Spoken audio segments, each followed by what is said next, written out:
Welcome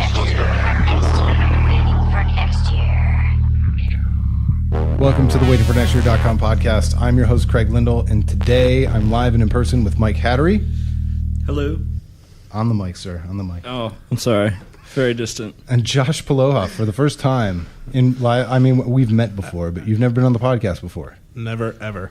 So, I hope you've been enjoying the podcast this week. I talked to Andrew for quite a while, and we split it into 3 topics, and I think we're going to go topical once again. And of all things, when you got Mike Hattery in the building, there's nothing that makes any more sense than talking Browns.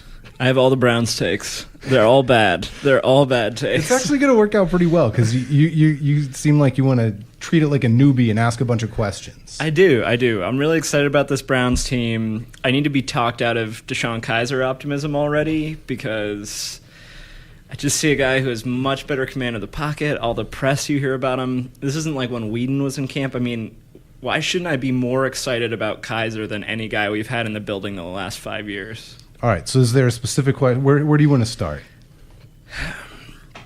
I want to start with, is Kizer the best-looking spec we've had since Brady Quinn? Yes. So he's the prototype. He's the prototype quarterback size. He's got the arm. He's got some athleticism. He's got the pedigree. The only thing he doesn't have is probably the track record in his final year in college and the hype.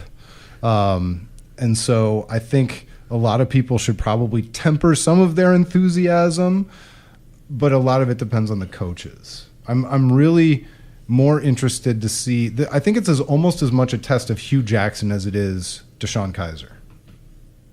I think they're trying to temper the enthusiasm as well. You think they're trying to, or you think fans should? I think the coaches are trying to, which is why he's not starting on Monday night. I think if it was anything else, because if he started Monday night, fans would be like, "Oh man, this is the next Tom Brady." Although Tom Brady didn't start, like Drew Bledsoe had to get his shoulder popped out before he got his chance. Well, Brock Osweiler, looks like your shoulder's getting popped out soon. So I guess my next question is, if we're really optimistic, what is it that we want to see in him in year one that makes us not think about a quarterback with a top 5 pick next year? So when I'm thinking about what I want to see from Deshone Kizer this year, I think of guys like Russell Wilson and Ben Roethlisberger in their rookie seasons. Not because they play anything like I think he can play, but I think that their coaching staffs and their teams brought them along in a really limited playbook in such a way that it was achievable and manageable. Like Ben Roethlisberger spent his entire first season handing the ball off to Jerome Bettis, and really playing like a rookie. And then, Russell Wilson, they really catered the pro offense to his college style so that he could achieve early on without, being overwhelmed by an NFL playbook. So that's kind of what I'm thinking. Okay. I know a franchise quarterback is supposed to win from the start, but the last thing the Browns can do, or the fans can do, is judge Deshone Kizer by how many wins the Browns get. Max, they're probably going to get 5 wins at the very, very, very max. So yeah, my over-under is like 3. Yeah, I'm thinking 3 too. 3-13, here we come. I'll bet the over. I'll take the over. Let's go. Well, I would never bet the under, but I'd place the over-under at 3, and then I'd hope for the 4th win. If they win 4, that'll be impressive. I'll be impressed, depending on who the wins are against. Now, if they win, whoa! What do you mean? Depending on who the wins are against? If the one of the Cleveland Browns, it doesn't matter who they win. If they lose the Jets, that's embarrassing. The Jets are trying to lose. What if they lose to the Jets, but they beat the Steelers once and the Ravens once? If they beat the Steelers week 1, Cleveland might burn down. Not week 1. I'm just saying for the entire season. I'll take a Jets loss if they get 2 wins in the division, 1 against the Steelers, 1 against the Ravens. Okay. I would easily trade that. And you have to win. Cincinnati's struggling too. See, I've spent a lot more time thinking about these conditional scenarios with the Browns than anybody. As a Browns fan, you have to. But the Jets are literally trying to go 0-16. You cannot lose to the New York Jets. We'll see. We'll see. So I guess the next question I would have is, how excited are you about the defense? And this defensive line is so much better. Is there anyone not named Myles Garrett that you think will break out because of Myles Garrett? I'm going to let Josh go first. No, you don't want to go first? No, it's all you. All right. I mean, it's obviously Jabrill Peppers. I mean, we're talking about a guy who he's a little bit of a tweener, a little bit of a confusing piece to work with. But the idea of having Greg Williams as the defensive coordinator and having, Jamie Collins and Kirksey and some actual bona fide, like, veteran type guys, that's what we always wanted from Deshone Jackson. Solidify and be there so that guys with some star pedigree can step in and make some giant plays. And so I kind of feel like Myles Garrett and Peppers have the ability to potentially be those guys. I'm not guaranteeing it, but I mean, Peppers' athleticism is there. If Joe Hayden stays healthy, I think he can, not elite like he's talking, but I think he can be one of the best, but not one of the top 10 cornerback in the league. And it's because of guys like Myles Garrett. If Myles Garrett gets the quarterback, he's going to make the secondary look so much better. See, that's interesting. When you say that, I guess I would also say, Breon Body Calhoun could probably take another step. I don't remember what round he was taken in, but it wasn't early. And he's really kind of turned into a starter. And the Browns actually do have a track record of finding guys like that, especially at corner and in the secondary. And so I think he could be another guy who takes a big step forward. I want to get back to Jabrill Peppers. I guess as a baseball fan, and I talk about Jose Ramirez a lot, but the utility value that he offers in terms of your ability to hide other flaws in your defense, hide other flaws on the field is really awesome. And I'm sort of surprised by how critical teams have been of him being sort of a Swiss Army knife, and analysts at least. This seems like a guy in the modern offensive era in the NFL that seems like the perfect asset. How can Greg Williams deploy him best? Mm-hmm. Yeah, I don't know how he can deploy him best, but I think there's a lot of laziness in the NFL when it comes to, hey, I've got my system and I'm going to run my system and I need the pieces to fit my system. That's why we've seen so much roster turnover whenever the Browns have coaching turnover. And I think it's a real sign of laziness in the league. And if there's anything that you're hoping for with Greg Williams under Sashi Brown and Paul DePodesta and that crew, it would be looking for those kind of inefficiencies in the draft. And for Jabrill Peppers to have the college career that he had, to be able to return kicks and be a gadget on offense and also play on defense, and then everyone's like, I don't know, top 10, I wouldn't know what to do with him. And so he slips all the way down to 25. I'm hoping that as a Browns fan, you have to hope it's the proof that they're finally going to take advantage of like a market inefficiency. Yeah, I'm with that. But you hate Jabrill, right? Yeah, go Bucks. You just hate him. Yeah. I mean, he's the worst. If Malik could stay on the field, it'd be a conversation. Everybody hated Brendan Edwards only because he went to Michigan, not because he dropped balls. And he dropped passes. No, it was just Michigan. Besides not being able to beat Ohio State, I love Jabrill Peppers. Well, actually, I love him for that too, I guess. But his versatility, I mean, and if Greg Williams wants to switch up the defense and move Peppers the linebacker, it's going to make it so much easier than having to sub him out every other play. But yeah, like you said, not fitting into the system it seems like it's not an excuse anymore, which is awesome.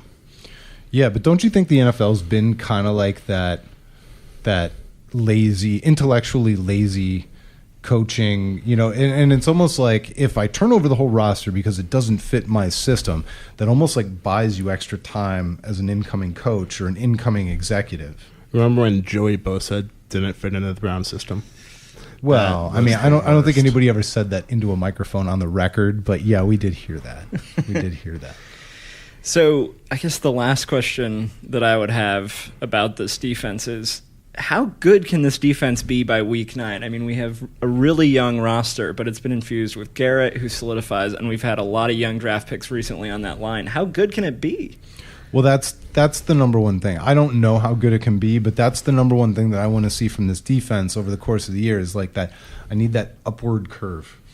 So many times we've hoped that the Browns would be a better team by the end of the season than they were at the beginning, and so many times, whether they turned on a coach or people got injured and people's arms fell off, we haven't been able to see that. But the youth combined with the veteran presence, combined with Greg Williams stepping in, you hope that this is finally the year that you can have that actual upward trajectory over the course of a season, and they'll be better at the end of the year than they were at the beginning, and that we can actually see that.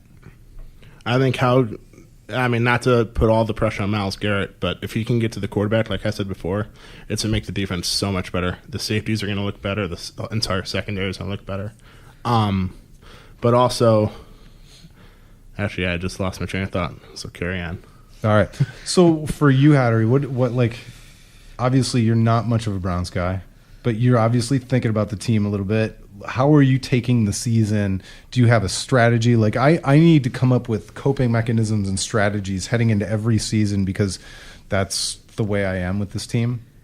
I'll tell you, I was really close about a year and a half ago, right before Sashi Brown got hired. And then once they dove into the sort of more analytical, more creative approach, I've just been all in. And I've been really patient with it. I understand they're tanking. Intellectually, I can put up with that. I don't mind seeing them lose on Sunday. I've just grown to appreciate that, I suppose. So, as long as certain things go well developmentally. I mean, I was used to the Indians in 2011, 2010. I've seen developing teams. I believe in the system a little bit, so I think I can handle it. So you actually believe in the coaching? There's part of me that thinks back to last season and some of the decisions in game that Hue Jackson made. My initial criticism of him when he walked in the door and said he was not only going to be the head coach, but he was going to call the plays. And I think he's got something to prove in terms of being a legit head coach this year and not making some of the mistakes that he left on the field last year too. Yeah, I think I'm most worried about development. I'm not super worried about whether Hue Jackson makes the right calls at the 2-minute warning and whether he uses timeouts efficiently. I'm just worried about... But why wouldn't you be worried about that? That's supposed to be the easy stuff. That's supposed to be the easy stuff, but I'm just worried about Deshone Kizer. Is he getting better? Is Myles Garrett getting better? Winning 4 games or winning 5 games because he uses clock management right, it's just not something I'm worried about. But if he can't do the clock management, he might get himself fired, and they might have to turn over to 40% of the roster again. I mean, I'm not thrilled about that, but if we get to 4 wins with Deshone Kizer, I'm fine. See, I think of a football team as from the owners to the general manager and the personnel people to the coaching staff to the roster as this cocktail. And if you have a perfectly made cocktail, but you've got a rotten lime on the, you got to throw the whole thing away and start over. That's the way the NFL feels. And so if Hue Jackson is a broken stir in your drink, we could be in for another disaster. The Browns will have their 26th offensive coordinator in the Joe Thomas era. Yeah. How funny was that quote today, by the way? That was great. Joe doesn't care. He is, man. He's so awesome. As we said behind the scenes, he is out of Fs. He is just completely out of Fs to give. Don't practice. Don't play in the preseason. But he's gotten good at it too, because he used to just be full-on team guy, support, and now he doesn't trash anybody, but he's found his way to go, hey, trust me, I get it. Things have been bad. Nobody knows better than I do. But he used to just be yeah, I support Mike Pettin. I support Pat Shurmur. I mean, he's been a good team guy. He's never trashed anybody. How many head coaches has he said that for? He started with Romeo, then we went to Mangini, went to Shurmur, went to Pettin. No, I forgot Chud, Pettin. Oh my goodness. That's I mean, yeah, it's pretty astonishing. And yet Joe Thomas is still... And even in Pettin's 2 years, he had 2 different offensive coordinators, right? Kyle Shanahan was only the second one. Who was the first one? I don't even remember. Oh, I don't remember. I could think of it. With Brian Daboll? No. He was with somebody else. I'm at a loss on this one. I have no idea. Brian Daboll was with Shurmur the second year. Shurmur was his own offensive coordinator the first year. Daboll was his offensive coordinator the second year. I mean, it gets mind numbing. I bet Joe Thomas has trouble putting them all in order. Someone should ask him that. How many offensive coordinators has he actually had, and name them in order. That'd be like trying to remember Spurgeon Wynn on the quarterback jersey. All right, I got to go back to you, Craig. All right, I got to go back at you here. All right. So, like, I agree in that I don't want to throw away the straw. I don't want to be forced away to throw away the straw. I totally agree. I guess I think the microscopic things that Andy Reid's done wrong for 10 years, I don't really care about yet. Fair enough. If we're in a situation where it's costing us games where we're contending, I care. But I guess, I mean, maybe it costs him his job. For some reason, I have faith that the Browns really buy into this development and buy into this movement with Sashi and DePodesta. I think they sold it as a longer-term thing, which allowed them to tank last year. So if you believe that they sort of buy into that development and that 3 or 4 wins is enough, I don't think those things will cost you his job this year. But I could be wrong. They probably won't cost him his job, but they've got to give you pause. As a Browns fan, as somebody who follows the team, if he calls timeouts in all the wrong spots again this year, or like challenges the wrong plays, or whatever, like you're going to start seeing a ceiling. And anytime you start to see a ceiling on your team based on something that has been so interchangeable, it's kind of scary. It's kind of scary because it's not easy to find an NFL head coach. I think we can all agree on that. Like, I'm not apologizing for the Browns owners over the years, but I mean, you look at all the different coaches that have succeeded and failed across the entire league, and it's a weird cocktail because would Harbaugh be successful in Baltimore without Joe Flacco? And once Joe Flacco got his money, is that going to be Harbaugh's downfall? You know, it's like there's no like up or down, good or bad. It's like, well, it depends. So I don't know. I just talked myself into circles, I think. Yeah, I think one of the weird things about the NFL, and I'm sorry, I'm excluding Josh over here, but one of the weird things to me is, what are there, 3 really good coaches who get it all right all the time? Pete Carroll, Mike Tomlin, Bill Belichick, maybe a few others, and I think some of the rest of them came into good talent situations and are there forever. And look, Marvin Lewis never gets it right. He's had a job for 10 years, and I'm not saying I want to be the Bengals, but I wouldn't have hated the last 6 years of being a Bengals fan. No, I'm with you on that. And I think some would argue that Bill Belichick got lucky too, because he never really won anything without Tom Brady, and he might never try and prove that he can win without Tom Brady. Do you think he walks away when I think he and Tom Brady could very well both walk off into the sunset after this season? I kind of hope Belichick's enough of a narcissist that he comes back. I want to see it. I want to see him go take over like the Rams and be like, I'm going to make the Rams great, and see what happens. Make the Rams You know great what's going to happen. They're going to fire Hue Jackson. They're going to hire Bill Belichick. He's going to try and resurrect the Browns. They're going to realize he can't do it without Tom Brady, and it's going to go on the Cleveland Browns misery chart. Hired the greatest coach of all time, and even he couldn't fix the Browns. Even he couldn't win 4 games. All right, well, that's a perfect place to stop. That's the Browns portion of the podcast. Stay tuned for more. Make sure you find us on iTunes. Leave us a rating, hopefully a good one. And until next time, it's been the WaitingForNextYear.com podcast. Thanks so much for listening. Go find us on iTunes. Give us a rating, hopefully a good one.